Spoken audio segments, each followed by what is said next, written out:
Hello, ladies and gentlemen. Welcome to my show called My Story. I'm your host, Alan Foster, and today we have a very special guest who's back again.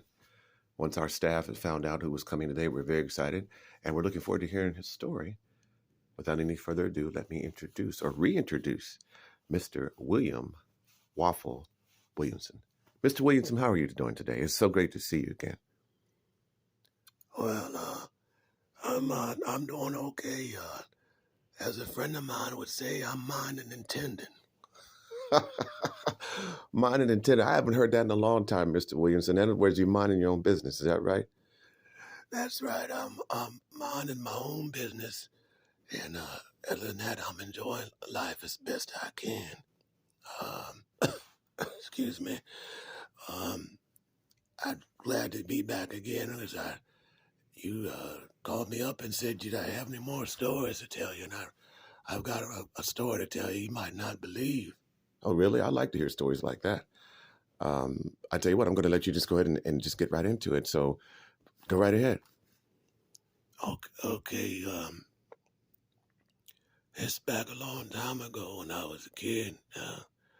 I think I told you that I was born in Concord, Georgia, 1925. And I remember me and one of my best friends back then, his name is Johnny. And me and Johnny used to watch the trains out there go by. Excuse me, I'm sorry. And I said, Johnny, one day we ought to jump on one of them trains. Don't you think so? He said, yeah, man, I'd like to do that. Of course, we was young kids then, and we got to be about at 17 or 18 years old. I guess I'll just make a long story short. I'll just say we ended up on one of them trains. We was older then, and the train was going by. I'm sorry, I've got to getting over a little bit of cold here. Oh, that's okay. Go right ahead. You need some water? Yeah, I could use a drink. I'm sorry. I'm sorry. We didn't have that for you. Hold on.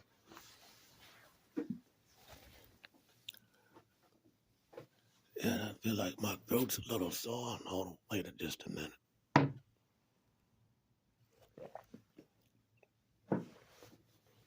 Yeah, we got another water bottle here too for you. Okay, that's better. Thank you. As I was saying that we was on the train, and at some point Johnny said, "Look, hey Waffle, let's get off here. This train is starting to pick up some speed, you know."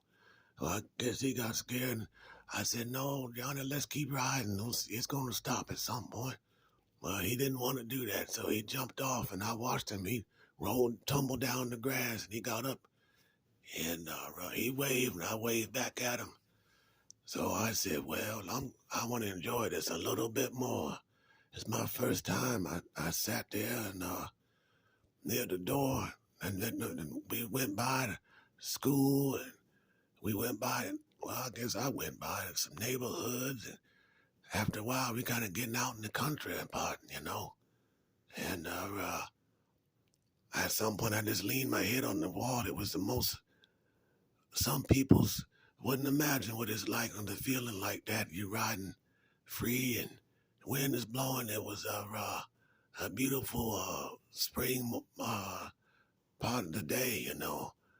And I remember that at some point I just kind of got comfortable and laid there, and I said, well, I'm going to get off here at the next stop when it stops.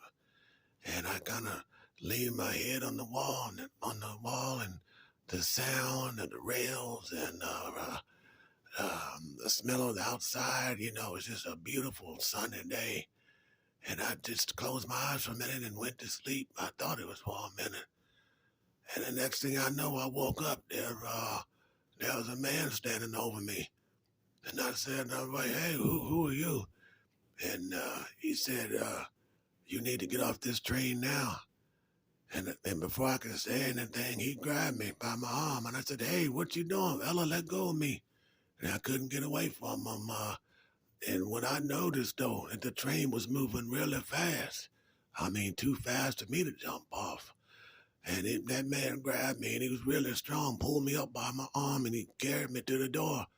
I said, are you crazy? What you gonna do? Let go of me. I couldn't get away from him, and he looked out. Now, I know nobody's gonna believe me. Even my grandkids, sometime when I tell them this story, they say, Granddaddy, is that for sure? They would say, tell me about the man that took you off the train. And when I tell them, they say, I don't know, Granddaddy. And I say, look here, this the truth. You said the truth? No. I says, it's the truth. That's when I say it's the truth. I say it's just as authentic thing. It's very authentic, just like the good book that the good Lord wrote. I'm telling the truth. Oh, okay.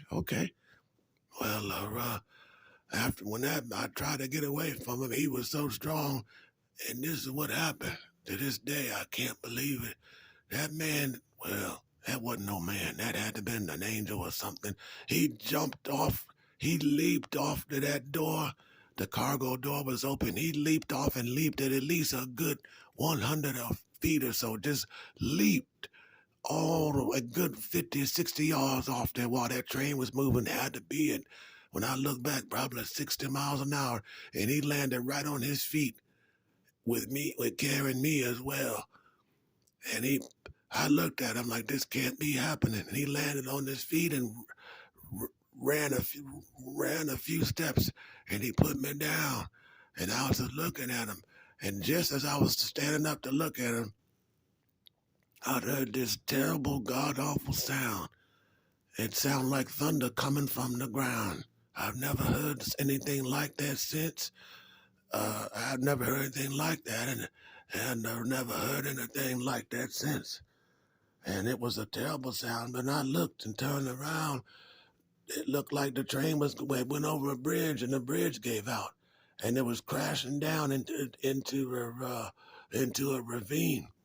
Wait a minute now. I gotta understand this. You're saying that this man leaped, or I guess maybe not a man. There's no way someone could do that. He grabbed you. You couldn't get away from him, and you said he was looking out from the door, and he leaped at least 100 feet. Yeah, that's right. Nobody probably believed me, but it's true. He just took one leap bound and just leaped off that up in the air, and then he landed, had to be about a good 100 feet, and didn't drop me at all. And like I was saying, I heard this terrible sound. I haven't heard a sound like it was an awful sound, like someone crashing, but them trains weigh a lot, and it must have, the engine, and the first thing I said, oh my God, well, then there's somebody on there, and what about the engineer? And as I saw that train crashing down, and it made the cars in the back, and the car I was on twisted downward, and when I turned around to look for that man, he was gone. And I said, no way. I looked everywhere. It was a cornfield that had been cleared out, probably at October that other year, the year before that. So they had nowhere he could have gone that quick without me noticing. That is incredible. I know it. I think to this day, sometimes I think about that story and I almost want to cry. And I say, why, Lord, did you spare my life? And after that, I try to go up to the front, but I saw there was people coming, so I took off and started running back the other way. And that's pretty much that story. I told my friend Johnny, and he believed me though. He saw how I looked. I was scared, and I told him that was an angel that saved my life. Wow. That is incredible, Mr. Williamson. You always come back with the most incredible stories. So I know you said you had some more you want to tell us. Is there another one you wanted to tell us as well? Well, there was the girl named, when I went to school with her name was Bessie Marie. You said Bessie Marie? Yeah, Bessie Marie. She is the most beautiful girl in the whole school, and I liked her. And then I'll tell you, boy, and then my best friend liked her too. And I said, now look here now, you can't be liking Bessie. Go see another girl you can go like.